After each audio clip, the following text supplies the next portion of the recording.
그리고 요거는 이제 그 야코 부룩이라고 해서 또 그 17세기에 또 유명한 그 화가의 그림 중에 하나인데, 이것도 역시 그 해가 뜨는데 어디서 뜨냐면 큰 동굴에서 뜹니다. 근데 이게 연금술에 나오는 이제 얘기인데, 그 연금술 얘기하자면 좀 길지만 요약을 해서 보자면, 여기 보시면 이 섬이 망망대해 있어요. 외로워요. 고립돼 있어요. 이게 창조적인 행동을 하거나 작업을 할 때 이런 고립감, 외로움을 꼭 느껴야 됩니다. 그러니까 뭐 동네 다니면서 개모임 다 가고 동장반장 다 다니고 아침 저녁으로 연속극 다 보고 화장하느라고 1시간, 옷 고르느라고 1시간 하면 절대 창조적으로 할 수가 없어요. 그러니까 외로워야 돼요. 그 다음에 가운데 보면 구멍이 뻥 뚫려 있어요. 그러니까 꽉 차 있으면 창조를 할 수 없어요. 그러니까 집에 가면 금은보화가 가득 차 있고 경계에는 보석이 있고 옷방에 따로 모감 있고 뭐 이러면 창조적일 수가 없어요. 가슴이 뻥 뚫려 있고 물건이 없고. 그 이효리 같은 사람이 그 제주도 간 거 참 잘한 거예요. 그 이효리는 계속 업그레이드 하는 것 같아요. 그러니까 가지고 있는 걸 자꾸 버려야 또 새로 들어오는 거죠. 그래서 이 가슴이 뻥 뚫려 있을 때 그 상처와 분노와 좌절에서 다시 해가 뜹니다. 그게 참 인간의 신비인데요. 우리가 막 슬픔에 잠겨 있으면 그 당시로는 세상이 다 무너지는 것 같아서 아무것도 못할 것 같잖아요. 근데 또 사람은 또 살게 돼 있죠. 그러니까 뭐 여러분이 다 좋아하시는 그 박완서 씨, 돌아가신 박완서 선생님 그 한 말씀만 하셔서 뭐 기억나시죠? 거기 보면 이제 남편 죽고 아들 죽고 차례로 죽은 다음에 못 견뎌가지고 이제 수녀원에 가 계시고 그랬는데, 그거를 또 책으로 해서 만들었잖아요. 그러니까 아들이 죽고 나서 도대체 월드컵을 어떻게 사람들이 보는지, 월드컵 같은 건 다 하지 말았으면 좋겠다 뭐 이런. 근데 그 선생님께서 그렇게 쓰셨기 때문에 그 고통을 우리가 많이 같이 이렇게 나누는 거죠. 그러니까 그 박완서 선생님이 그런 고통을 안 겪었다면 우리 같은 사람은 그런 힘을 얻지를 못하겠죠. 그러니까 어떻게 보면 그런 고통을 겪었기 때문에 또 박완서 선생님 또 더 깊은, 웅숭 깊은 작품을 낼 수가 있었던 거고. 그래서 주변에도 꼭 뭐 그런 문필가가 아니더라도 이렇게 보면 주변 사람한테 큰 빛이 되는 그런 사람들이 계세요. 그렇죠? 근데 어떤 사람은 그 옆에 가면 너무너무 싫어요. 뭐 아무리 치장을 하고 무슨 어디를 나왔고 뭐 나는 뭐 연봉이 얼마고 그래도 그 사람 옆에 가면 괜히 냄새가 나는 것 같고, 그래서 피하고 싶은 사람이 있는가 하면 정말 한 달에 얼마 벌지도 못하고 옷차림도 추리하고 그러는데 그 옆에 가면은 뭔가 따뜻해지고 기가 도는 것 같고 그런 사람들이 있어요. 근데 그런 사람들을 보면 상처가 있어요. 상처가 있는데 그 상처를 남 탓을 하지 않고, 아까 제가 폴추나 사피엔차 이렇게 했죠. 꼭 운명의 탓으로만 돌리지도 않아요. 그거를 자기 거로 만들어서 그거를 극복한 사람들한테는, 그 상처를 모르는 사람은 알 수 없는 에너지가 있어요. 힘이 있는 거죠. 그래서 그런 사람들이 진짜 굉장히 가치 있고 우리가 존경하고 따라야 될 사람입니다. 그거는 지식이라든지 뭐 지위라든지 이런 거하고 상관이 없는 거죠. 그래서 뭐 옛날 얘기긴 하지만 이제 하나 비유인데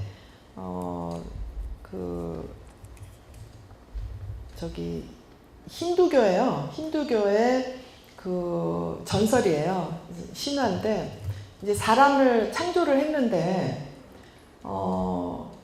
죽지를 않았어요. 그럼 어떻게 되겠어요? 계속 인구가 늘어나잖아요. 그래갖고는 이제 안 되겠다. 그래갖고 죽음이라는 신을 만들었어요. 이제 여신이에요. 그래서 그 죽음이라는 여신이 만들어지니까 그 여신이 계속 사람을 죽여야 되잖아요. 그러니까 죽일 때마다 너무 여신이 힘든 거예요. 그래갖고는 그 여신이 힘들어가지고 나온 게 뭐냐? 눈물이에요. 그래서 그 눈물이 뭐가 됐냐면 우리 인간한테 불행을 가져오게 하는 질병이라든지 사건, 사고 이런 걸 만드는 원천이 됐어요. 그러니까 왜냐하면 죽음의 신에서 나오는 거기 때문에. 그런데 신기한 거는 그 죽음의 신에서 나오는 그 눈물이 바로 우리가 겪어야 되는 그런 불행을 또 씻어주고 승화시켜주고 정결하게 만들어준 힘을 갖게 돼 있어요. 그래서 우리 인간의 눈물이 그런 힘이 있다는 거죠. 그러니까 누군가 때문에 아까 제가 그 창조적인 작업을 할 때는 우는 영화를 볼 때 더 판단력이 좋아지더라 그랬잖아요. 그래서 누군가랑 굉장히 친해지려면 사실은 그 친구랑 같이 뭔가를 같이 붙잡고 울었을 때 그 친구가 예를 들어서 어머니가 돌아가셨을 때 붙잡고 울어주면 진짜 친구고 얘 너 뭐 그런 거 갖고 그래 이 세상에 죽지 않는 사람이 어딨어 다 고아돼 뭐 이렇게 하는 친구가 아니잖아요. 뭐 부모 안 돌아가시는 사람 없다는 건 우리 다 알아요. 그러나 그렇게 지적으로 해주는 게 아니라 같이 진심으로 눈물 흘려줄 때 그 사람하고 이제 공감을 하게 되잖아요. 그러니까 그 바로 눈물이 어떤 상처와 고통을 이렇게 한 단계 높여주는, 이렇게 치유시켜주는 힘이 있다라는 거죠. 그리고 이제 요거는 뭐냐면, 모든 세상에는 그 행복한 게 있으면 불행한 게 있고요. 낮이 있으면 밤이 있고, 또 슬픔이 있으면 그 슬픔을 극복하는 기쁨이 있고 그렇습니다. 그러니까 우리가 뭐 슬프고 좌절하고 분노하고 이렇게 막 그것 때문에 속상해하지만 그걸 자세히 들여다보면 슬픔이 없으면 기쁨이란 감정을 알 수가 없어요. 그 다음에 분노하지 않으면 용서의 또 화해의 그 순간도 있을 수가 없고요. 그 다음에 좌절이라든지 뭐 열등감이라든지 이런 게 없으면 또 성취의 기쁨을 알 수가 없어요. 그러니까 모든 그 감정은 사실상 그 상대적입니다. 그래서 아프리카 어디 가면 크다, 작다, 길다, 짧다 이런 걸 한 단어로 쓰는 부족이 있어요. 그 굉장히 아주 뭐라 그러나 똑똑한 민족이라고 생각을 합니다. 예. 그러니까 그렇게 모든 사람한테는 낮이 있으면 밤이 있고요. 그러니까 왜 우리 말에 산이 높으면 골이 깊다고 그러잖아요. 그러니까 성공하면 할수록 뒤에 그 그림자는 깊을 수가 있다는 거죠. 그게 이제 융심리학에서 굉장히 그 핵심적인 그 개념 중에 하나입니다. 그러니까 우리 안에 있는 그림자를 볼 때 진정한 자기, 아까 제가 작은 자아와 큰 자기가 차이가 냈다 이렇게 얘기 드렸죠. 작은 자아는 욕심, 뭐 이런 욕망 이런 거에 휘둘린다면 큰 자기는 그거를 뛰어넘는 아까 말씀드린 그 추기경님 같은 그런 경지가 이제 큰 자기입니다. 근데 큰 자기를 성취를 하는 과정 중에 제일 중요한 거는 자기 안에 있는 어두운 부분을 봐야 되는 거예요. 그래서 내가 내 속에 어떤 부분이 어두운 건지를 볼 수 있는 사람이 이제 또 그 큰 자기를 나아가는 어떤 창조적인 여정에 동참하는 사람이 된다 이렇게 말씀드릴 수가 있습니다.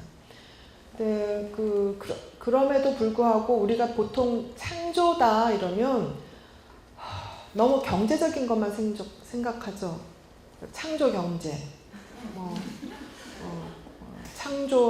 창조적 기업, 이런 거로만 생각해서 창조하면 돈 이렇게 되는데요. 그 이유 중에 하나가 너무 서구의 그것도 미국의 그런 뭐라 그러죠? 프래그마티즘이라고 그러니까 그런 실용주의 그런 거에 경도돼가지고 과학주의, 효율성, 과학적이라면 무조건 다 용서받잖아요. 효율적이라고 그러면 다 용서받고 이런 것 때문에 그 감정과 도덕적인 창조성에 대해서는 상대적으로 우리가 무관심하지 않았나. 그러니까 너무 콜티졸만 분비시켜버린 거예요. 콜티졸이 너무 분비되면 그게 도가 지나치면 애들은 아파트에서 뛰어내리고요. 노인들은 농약 먹고 죽고 이렇게 돼요. 그러니까 이거가 분기점이라는 게 있죠. 제가 아까 엣지라고 얘기 드렸잖아요. 그러니까 엣지를 너무 지나치지 않게끔 그 밸런스를 맞춰주는 그런 게 필요하죠. 근데 너무 지금까지는 돈으로만 이렇게 된 부분이 있습니다. 그 아들러라는 사람은 들어보셨을지 모르겠는데 이 사람은 권력의 의지를 제일 강조를 했습니다. 그래서 뭔가 새로운 거를 만들어내는 거는 새로운 걸 만들어서 딴 사람한테 과시도 좀 해보고 또 다른 사람한테 다른 사람 좀 휘둘러도 보고. 그러니까 쉽게 얘기하자면 우리 구석기 시대, 신석기 시대, 뭐 청동기 시대, 철기 시대 이렇게 기억나시죠? 어렸을 때 배웠던 거. 석기 시대 사람은 청동기를 발명한 사람한테 못 이기죠. 또 철기를 가진 사람은 청동기한테 못 이긴단 말이에요. 총을 가진 사람은 또 활만 쏘는 사람이 총 가진 사람한테 못 이기고. 그러니까 뭔가 상대방한테 싸워서 이기기 위해서는 새로운 걸 만들어내야 되잖아요. 그래서 상대방을 조정하고 싸워서 이기기 위해서 뭔가 새로운 걸 만든다 하는 게 이제 아들러식의 논리입니다. 그러니까 미국이랑 소련이 무지하게 우주 탐사 경쟁을 했잖아요. 우주 탐사하는 돈이면 아프리카 전체 사람들 다 먹여 살릴 거예요. 그쵸? 거기에 숲도 만들 수 있고 어마어마하게 할 거예요. 아마 수천 년 후에 역사가들은 미국 참 정말 이기적이다. 어떻게 그럴 수가 있느냐 이렇게 쓸지 모르겠는데 하여튼 그럼에도 불구하고 그 사람들이 그걸 경쟁을 한 이유가 뭐겠어요. 네, 뭔가 이겨보겠다는 신념 아니에요? DMZ에 가면 북한에도 깃대가 있고 우리나라에도 깃대가 있어요. 북한에는 북한 인공기가 걸려 있고 우리나라에는 우리나라 태극기가 걸려 있었는데 그게 어떻게 됐는지 아세요? 서로 이제 경쟁을 해가지고 폴대가 점점 높아진 거예요. 양쪽에. 그러니까 어느 딱 시점이 되니까 더 이상 이거는 이제 물리적으로 있을 수가 없는 높이까지 올라갔대요. 그래갖고는 이거 어떡하냐. 그래갖고는 둘이서 타협을 했대요. 어떻게 타협을 했냐. 한쪽은 이쪽보다 더 큰 크기의 깃발을 달고 이쪽은 저쪽보다 더 높은 깃대를 달고 그래갖고 서로 휴전했다는 소리가 있어요. 근데 그러니까 그게 깃대도 이렇게 서로 뭔가를 해가지고 상대방을 이겨보려고 하는 거죠. 우리 어렸을 때 땅 따먹기 했던 거 기억나시죠? 지금 애들은 아마 안 하지만 지금 애들은 뭘로 해요? 게임으로 하잖아요. 게임에 그렇게 애들이 막 죽어라고 하는 것 중에 하나가 이 권력욕이죠. 그러니까 바깥 세상에서는 찌질해도 그 안에서는 영웅이 되는 거죠. 그래서 그 안에서 뭐 집도 만들고 뭐도 하고 다 할 수 있는데 나름대로 그 아이들 얘기를 들어보면 그 게임 안에서 자기네들은 굉장히 창조적인 에너지를 얻는데요.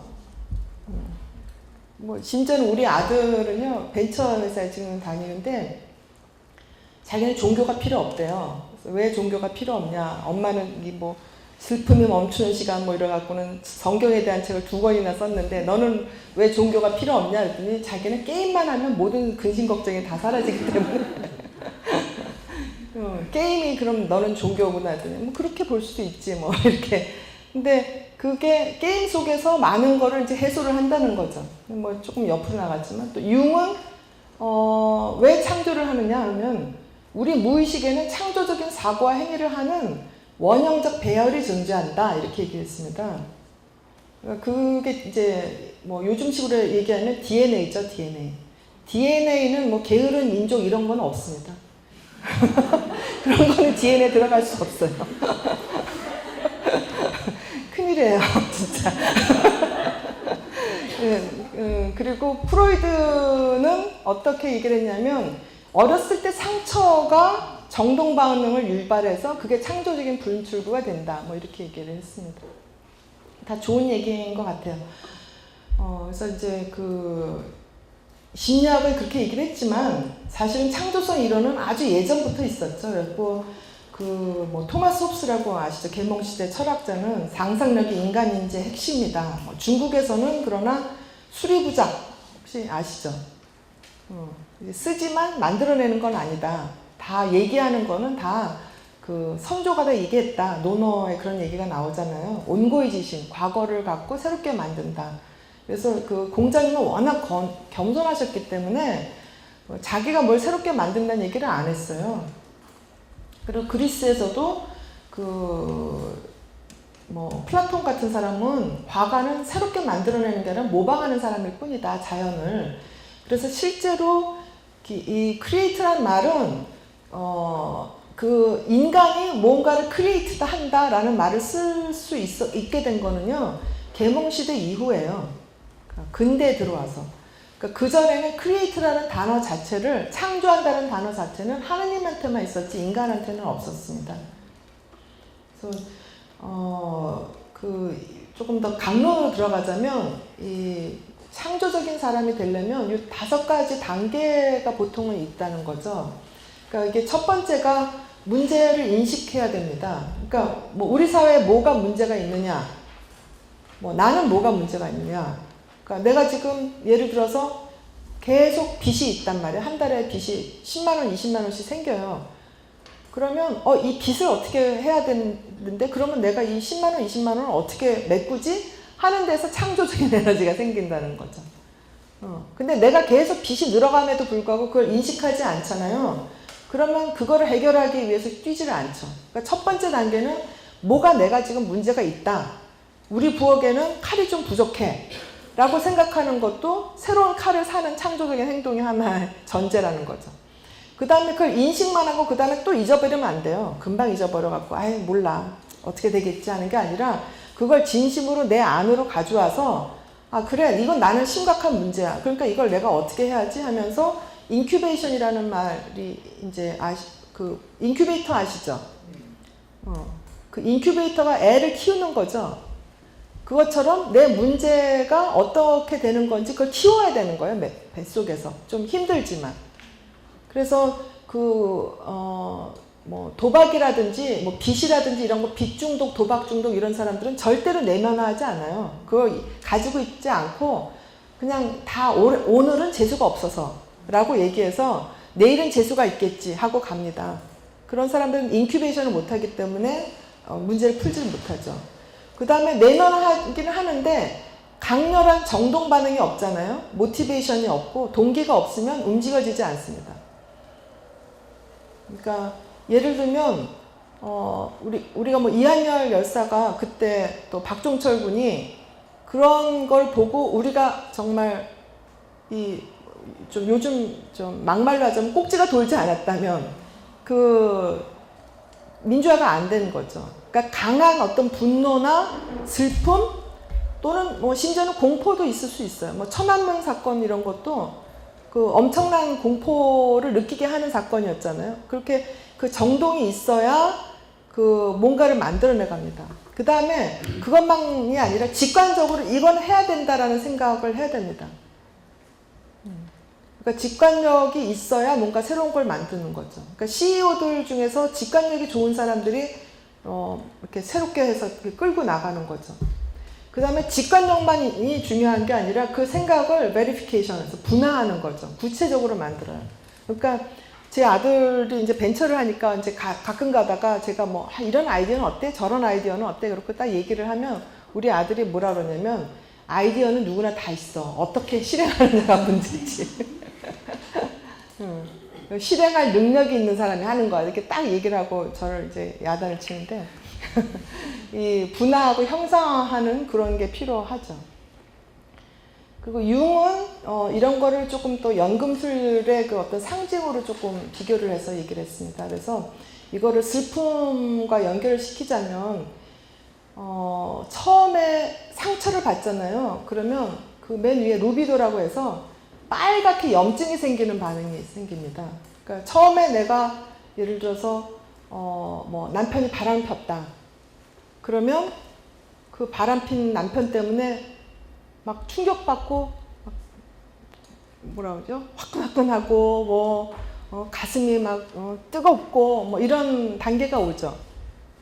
속상하고 그게 루비도 관계죠. 그 다음에 한참 그게 지나면 내 심장은 다 까맣게 숯덩어리가 됐어 이렇게 하는, 너무너무 속상해서 내 심장은 숯덩어리야 하는 그 단계가 됩니다. 재가 되는 그런 단계죠. 근데 거기서 멈추는 게 아니라 이제는 또 그 다음 단계는 아유 그래 뭐 그런 줄 알았는데 또 시간이 지나서 막 맨날 울고 그러다 보니까 또 그것도 다 지나가대. 이런 용의 단계가 되죠.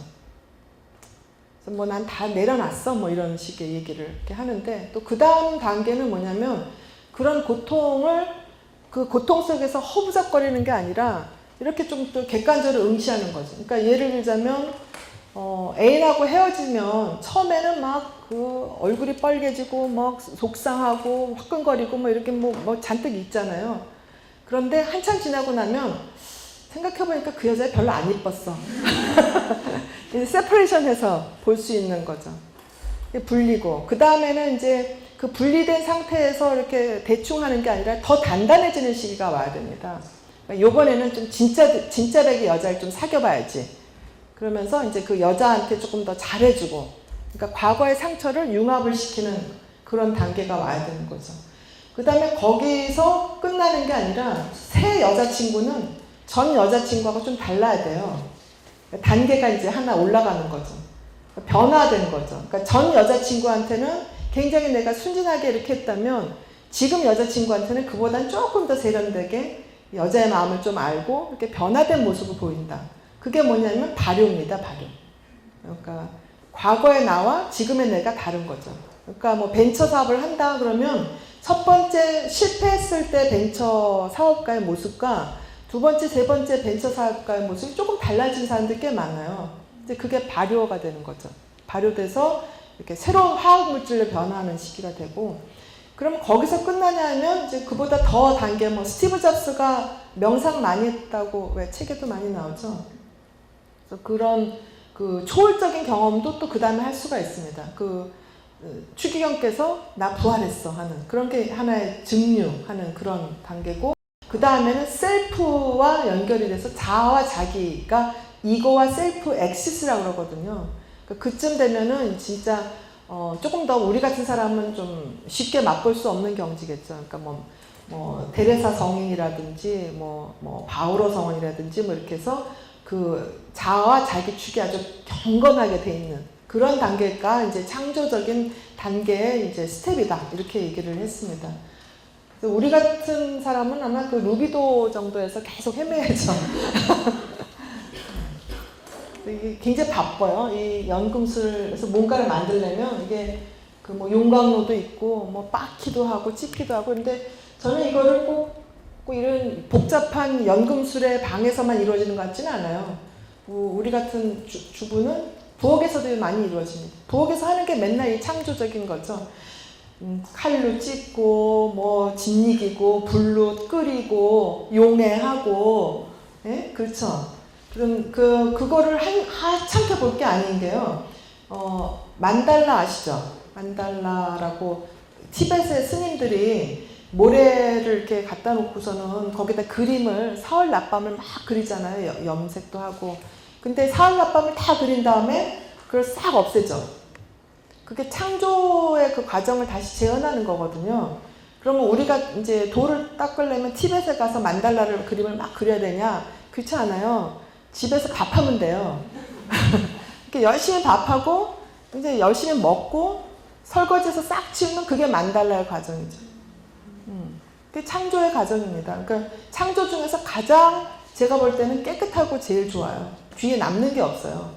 저도 책을 뭐 지금 열 몇 권 썼지만 이게 내가 다 죄구나 이런 생각 들 때 있거든요. 쓰레기거든요, 쓰레기. 근데 밥해서 먹으면 내가 요리만 잘하면 쓰레기가 잘 안 나오잖아요. 그러니까 그게 진짜 창조인 거죠. 쓰레기 안 나오는 창조. 만달라의 창조는 우리가 다 할 수 있어요. 마음만 먹으면. 그래서 이걸 이제 뭐 조금 또 요약을 해보자면, 그 우울해야 조금 더 창조적이라고 제가 말씀드렸지만, 그러나 우울하다고 다 창조적이지는 않아요.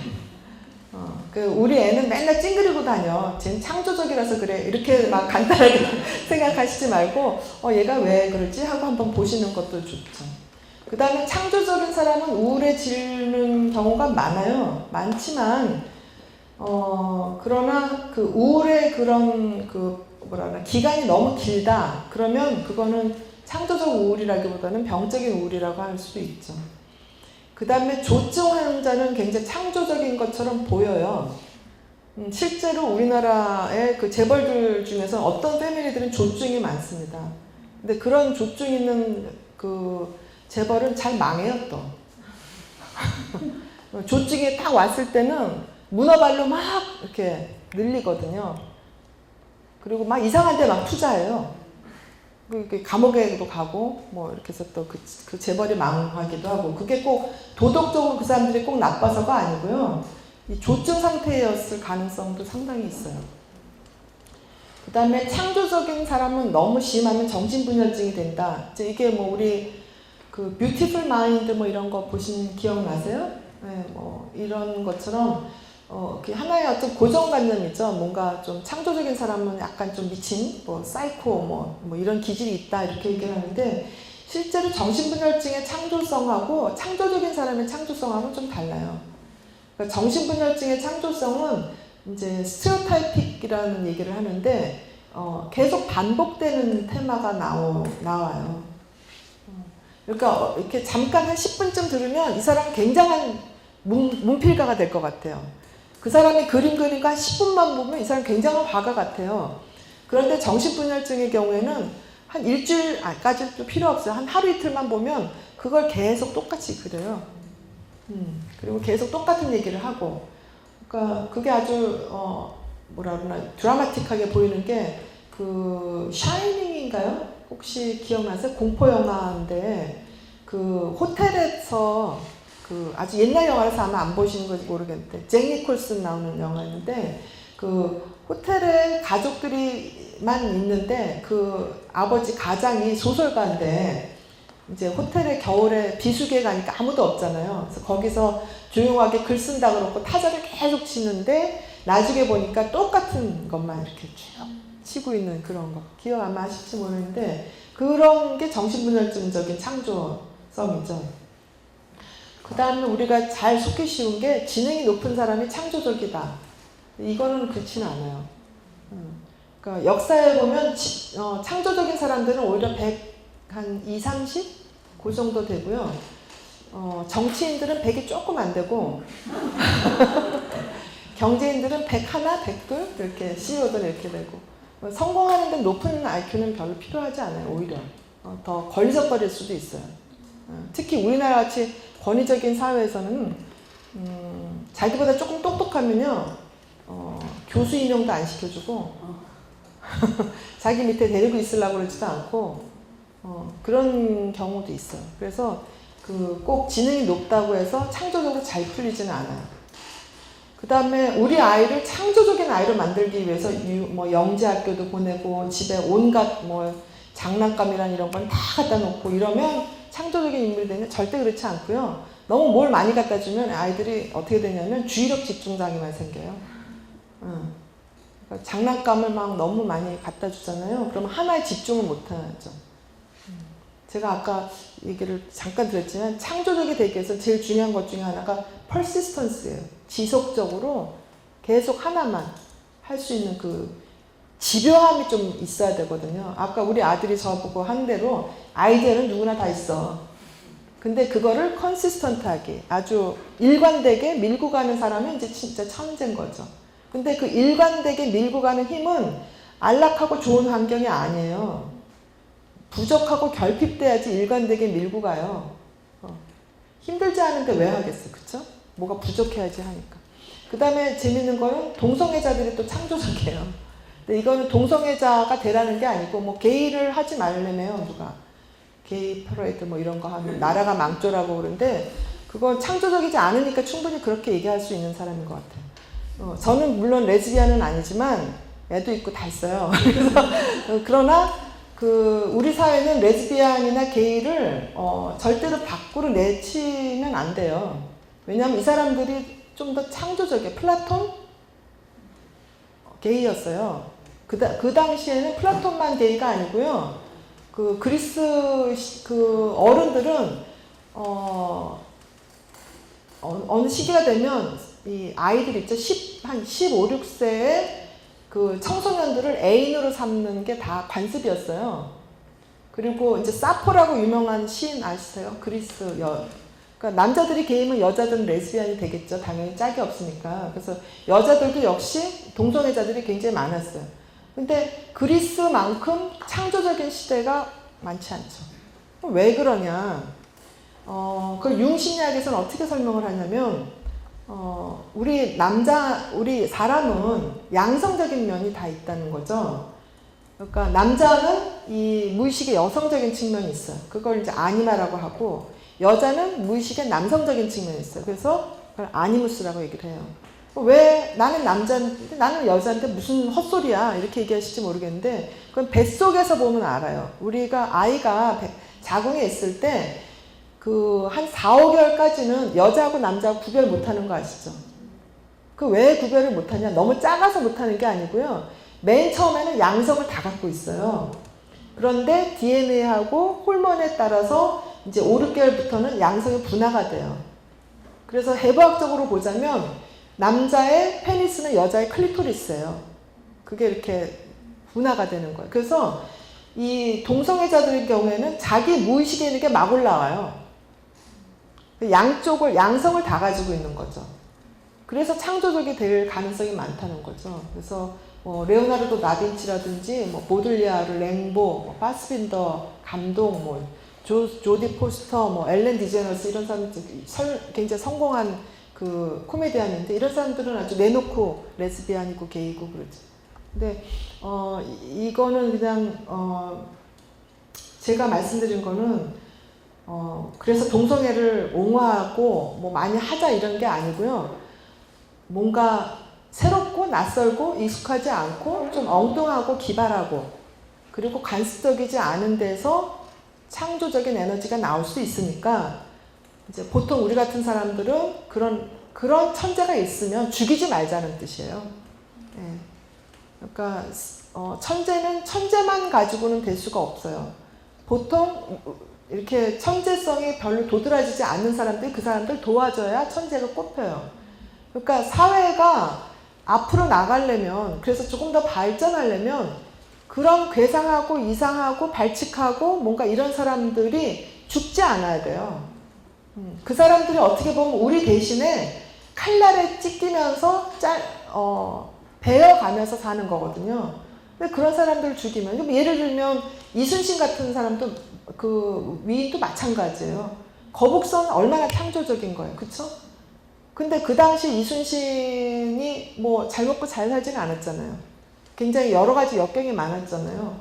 그러면 관습적인 사회라면 그 거북선 왜 그딴 걸 해? 이렇게 나와야 되는 거죠. 그러니까 위인들을 키우는 거는 위인을 용인할 수 있는 창조적이고 허용적인 사회만 위인이 나온다는 거죠. 그러니까 지금 미국이 아까 제가 막 비판을 하긴 했지만 굉장히 프래그마티즘, 그 실용주의에만 해서 그 사회가 굉장히 피상적이고 천박한 부분이 분명히 있어요. 있지만 그러나 20세기에 미국이 패권을 쥐게 된 가장 큰 이유 뭐라고 생각하세요? 다 아시지만 얘기 안 하시는 것 같은데 이민 정책이잖아요. 그러니까 나치에는 받아들일 수 없는 사람들이 미국에 다 갔어요. 그래서 그런 사람들을 받아들였기 때문에 미국이 그렇게 패권을 이제 가지게 된 거거든요. 그래서 그런 조금 더 허용적인 사회가 됐으면 좋겠다. 그래서 아인슈타인도 나중에 어디서 살았어요? 미국에서 살았거든요. 네. 그리고 시간이 다, 그래서 이제 그러면 구체적으로 제가 이건 질문 어디서 나왔냐면 다른 데서 나왔어요. 제가 얘기는 창조 경제를 위해서 어떻게 인지 양성을 해야 되는지. 그 다음에 사소한 생활 습관은 뭐냐. 이거 구체적인 질문이니까. 그 다음에 한국인 특유의 트라우마와 그 극복 방법 문제는 뭐냐. 근데 그거를 이제 짧게 조금 좋은 질문인 것 같아요. 어떻게 보면 이렇게 구름 잡는 얘기보다는 또 구체적으로 실행할 수 있는 그런 게 또 중요하잖아요. 그래서 창조 경제를 위한 인재, 이거는 여기다 제가 한 게 영재 교육 너무 시키지 말라, 오히려. 그 다음에 사지선다 빼라.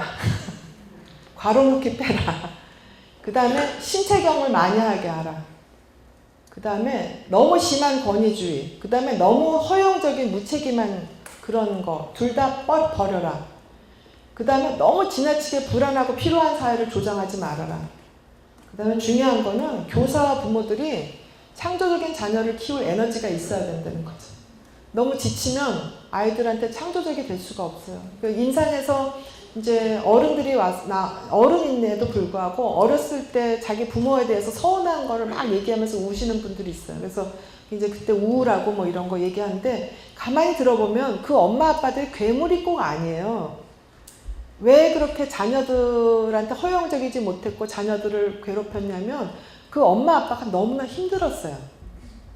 사느라고, 돈 버느라고, 시어머니한테 당하느라고 뭐 이런 여러 가지 이유 때문에 너무나 힘들고 불안하고 또 앞날이 없으니까 공포스럽고 자기 자신이 필요하고 그러니까 창조적인 아이들을 만들어주지를 못한 거죠. 그래서 영재를 키우려면 부모랑 교사가 너무 힘들면 안 돼요. 그래서 이 창조적인 사고는 조금 더 적극적이고 또 긍정적인 태도를 갖고 있어야 돼요. 그래서 그 실제로 성공하는 사람들을 이렇게 면담을 해보면요. 일단은 무슨 얘기를 하든지 그것도 뭐 한번 생각해 볼게 그렇게 얘기를 합니다. 그거 괜찮은 생각인데 뭐 이렇게. 근데 항상 보면은 안 되는 사람들 보면 그거 해봤자야. 내가 해봐서 아는데 뻔해. 그 보나 마나야 이렇게 부정적으로 냉소적으로 뭐 엽전이 다 그렇지 뭐 우리나라 원래 게을르잖아 뭐 이렇게 얘기를 합니다. 그리고 우리끼리 다 해야 돼. 우리 말고 저쪽 사람들은 다 쓰레기들이야. 이렇게 얘기하는 폐쇄적이면 절대로 창조적이지 않죠. 그 이제 근친상간이라고 저는 얘기를 하는데요. 동종교배라고 하고 그 인간이 그 패밀리에 근친상간을 많이 하잖아요. 그 유전병이 생겨서 다 죽어요. 다 전멸해요. 동종교배가 그렇게 됩니다. 근데 사회도 마찬가지예요. 비슷한 사람들끼리만 어울리면 그 사회는 절대로 발전하지 못해요. 그러니까 내가 만약에 보수잖아요. 극보수다. 그러면 극진보랑 친구를 해야 돼요. 그러면 그 사람이 훨씬 더 창조적으로 돼요. 그리고 내가 만약에 돈이 많다. 그럼 돈 없는 사람하고 친구를 해야 돼요. 그러니까 그 폐쇄적인 집단은 절대로 창조적인 될 수가 없습니다. 아까 미국의 경우도 하나의 예죠.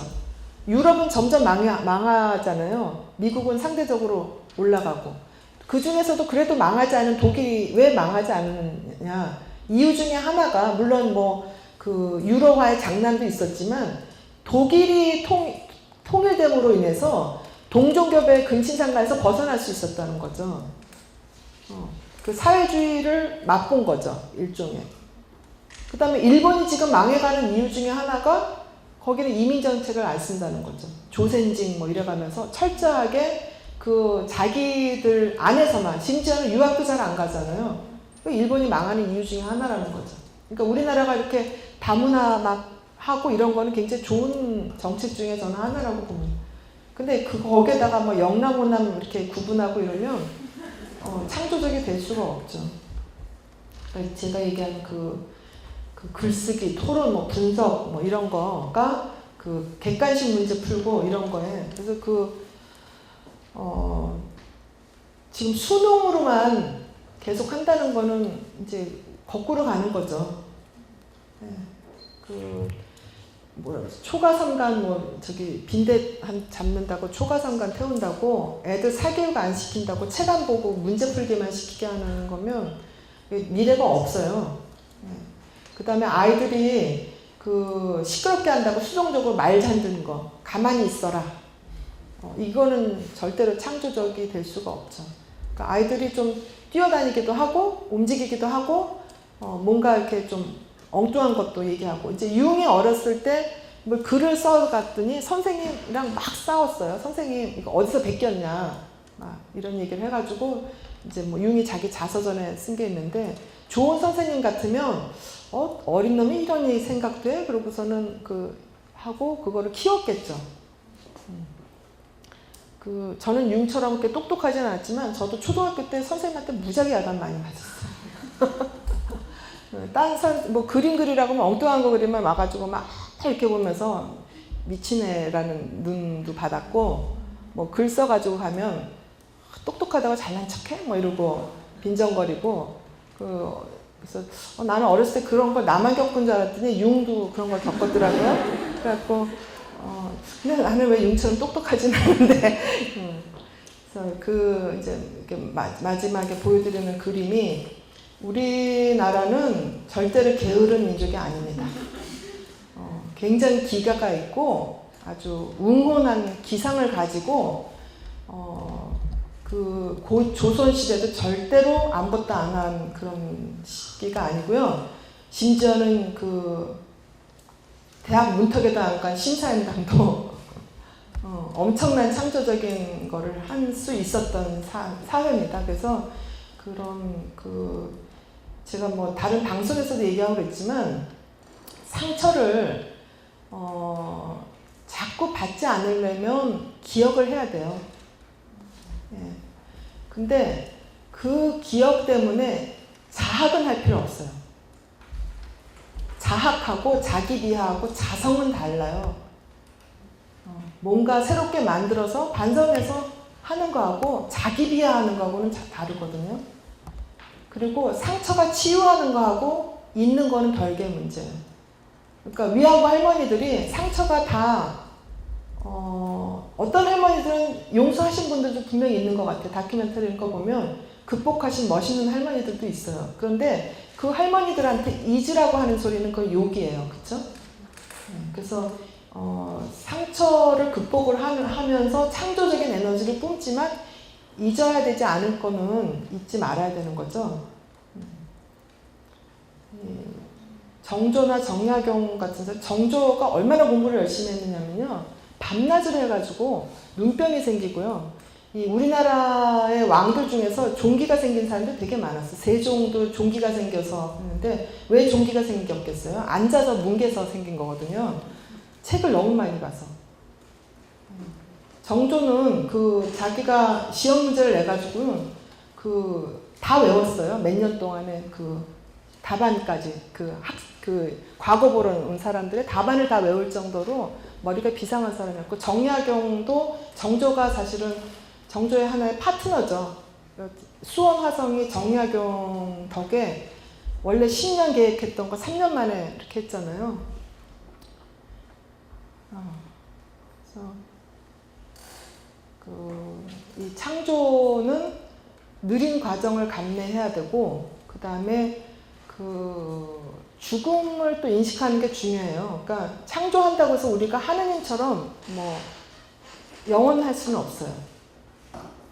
그러니까 그게 창조하는 사람들이 이렇게 빠지기 쉬운 자아 팽창인데, 그러니까 내가 뭔가 그럴듯한 거, 엄청난 걸 만들었기 때문에 나는 역사에 남으리라 뭐 이런 생각하잖아요. 근데 사실은 수천 년 이렇게 지나고 나면 다 잊혀져요. 그러니까 창조는 절대로 영원할 수는 없어요. 지금 뭐 비근한 예로 뭐 해밍웨이 아시죠? 아주 유명한 작가잖아요. 우리도 알 정도의 아주 유명한 작가인데 미국의 도서관에 가잖아요. 그러면 해밍웨이 책은 지금 수거돼서 버려져요. 안 봐서. 그러니까 지금 뭐 내가 뭐 굉장한 무슨 뭐 어떤 업적을 해도 사실은 다 없어집니다. 그러니까 그런 한계가 있다고 하면 오히려 그 창조적인 업적을 내려고 막 하기보다는 그 과정 그 자체에 집중할 수가 있는 거죠. 아까 제가 만다라 상징 얘기한 것처럼 뭐 우리가 요리를 한다고 해서 반드시 뭐 음식사에 남는 요리를 안 해도 된다는 거죠. 자기 창조적인 에너지를 그 순간에 뭐 까르페 디엠 뭐 요새 뭐 메멘토 모리 뭐 이러잖아요. 뭐 참선할 때도 거기에 집중하라, 현재에 집중하라. 그게 가장 창조적인 거고, 그 다음에 창조적인 거는 나한테만 중요하면 나만 위하는 거는 그건 창조가 아니라 악이에요, 악. 나뿐 아니라 다른 사람도 행복하게 만드는 도덕적인 창조가 돼야지. 원자폭탄 만드는 거 물론 굉장히 창조적인 천재가 한 거지만 원자폭탄 만들어서 뭐가 좋아요, 그쵸? 아우슈비츠의 가스실 그거 창조예요. 그것도 창조지만 그게 우리 인류사에 뭐가 좋았어, 그쵸? 그래서 우리 인류사에 가장 백몇 세 된 할머니가 지금까지 발명된 것 중에서 뭐가 제일 좋습니까? 하고 물어보니까 마이크로웨이브가 제일 좋다고 그렇게 해요. 그래서 왜 그러냐 그랬더니 음식을 데워 먹을 수 있고 요리를 안 해서 100몇 살 된 할머니. 그 다음에 제일 나쁜 발명품이 뭐냐 그랬더니 크레딧 카드라고 얘기를 해요. 그래서 그 왜 그럴까 하고 생각해 보니까 크레딧 카드가 있기 때문에 소비가 촉진이 되잖아요. 엄청나게 소비하니까 그만큼 공해도 많아지는 거죠. 그래서 창조를 하되 도덕적인 창조를 하자. 지구도 생각하고 에코 크리에이티비티를 한번 생각해 보자. 뭐 그런 거죠. 시간이 거의 다 돼서 좀 더 하면 혼자 있어야 되죠. 또 내 안에 무의식에 있는 거, 어두운 부분과 만나는 걸 두려워하지 말아야 되고, 일단 영감이 떠오르면 세밀하게 들여다봐야 되고, 그 다음에 구체화시켜야 되고, 그 다음에 남의 평가에 일희일비하면 안 돼요. 이걸 했을 때 다른 사람들이 웃겠지 이렇게 생각하지 말고, 뭐 그렇게 따지자면 애플이 처음에 퍼스널 컴퓨터 만들어 가니까 원래 컴퓨터 하던 그 기술자들이 과학자들이 뭐라 그랬냐면 한 6대 아주 큰 컴퓨터만 있으면 미국 전체를 다 컨트롤할 수 있는데 왜 미친 소리 하냐 그랬어요. 그 다음에 벨이 전화기 들고 가니까 누가 이런 거를 쓰겠냐. 그래가지고는 그 회사에서 다 거절당해서 벨이 승질나서 자기가 회사를 차렸어요. 그러니까 다른 사람들이 내가 한 창조물에 대해서 부정적인 평가를 낼 수가 있어요. 그러니까 그거에 너무 일희일비하지 말아야 되고, 그 다음에 거듭된 실패와 무시에도 끝까지 버틸 수 있다는 자신감이 있어야 되는 거죠. 그럼 뭐 잘 아시는 해리포터가 얼마나 많이 거절당했습니까? 그쵸? 그리고 결과보다는 혼자서 외롭지만 그 자체를 즐길 수 있으면 이제 그게 바로 천재의 어떤 남모르는 즐거움이죠. 따지고 보면 뭐 이상이니 뭐 윤동준이 뭐 그 당시에 또 뭐 고훈이 고갱이니 어떤 사람이 다른 사람과 어울려 다니면서 재밌게 살았어요. 네. 어디 개주는 절대로 창조적인 일을 할 수가 없습니다. 천재는 괴롭습니다. 어떻게 보면 창조적인 거는 괴로울 수가 있어요. 질시를 받고 견제도 받고 또 주변에 그 돌봄을 요구를 합니다. 그래서 아까 뱀파이어 같이 다 길을 빤다 그랬잖아요. 그래서 때로는 너무 앞서가기 때문에 이해를 받지 못하고요. 레오나르도 다빈치 그 당시에 몇 명이나 이해했겠어요? 그 비행기 같은 거 만들었을 때 미친놈이 그랬을 거 아니에요? 그 다음에 주변 사람들한테도 별로 관계가 좋지 않을 수가 있어요. 그리고 지루하고 반복되는 일을 하기 싫어해요. 학교를 가기 싫어해요. 천재들이. 학교 부적응자 중에 아이들이 똑똑한 애들이 꽤 많아요. 사회적응도 또 실패할 가능성도 높아요. 한때 천재라는 그 김웅영 씨가 제대로 적응하기 위해서 수십 년이 걸렸잖아요. 그리고 아까 융도 얘기했지만 뭐 교사가 별로 안 좋아하는 아이들 중에 천재가 또 있습니다. 또 자폐적인 아이도 있고 또 주변에 돌봄도 많이 필요해서 천재를 키우려면 헌신적인 어머님이 있어요. 네. 그래서 이 마지막으로 폭력의 대가는 항상 나약한 사람이 지불한다 이런 얘기를 이제 프란치스코가 얘기를 했는데 뭐 창조적인 거에 저는 가장 좋은 창조가 이런 태도가 제일 좋은 창조 같습니다. 전 세계에서 가장 존경받고 높은 위치에 있는 사람인데 아픈 아이의 발에 입을 맞춰주잖아요. 이런 태도가 만약에 리더가 이런 태도를 갖고 있으면 훨씬 더 창조적인 사회가 되죠. 그래서 카톨릭 내에서는 뭐라 그러냐면 지금 현재 프란치스코가 무너져가는 카톨릭을 다시 일으켜 세운 CEO라는 거예요. 그래서 뭐 교황이 어디 방문하면 일단 뭐 땅에다 입 맞추잖아요. 그런 태도가 필요하다는 겁니다. 그 땅으로 내려가는 낮은 데로 임하는 태도. 근데 어떤 사람은 그런 얘기해요. 이태리 그 국적기가 하도 위험해서 내리면은 항상 땅에다 입 맞추고 싶어진다는 무사히 내려와서.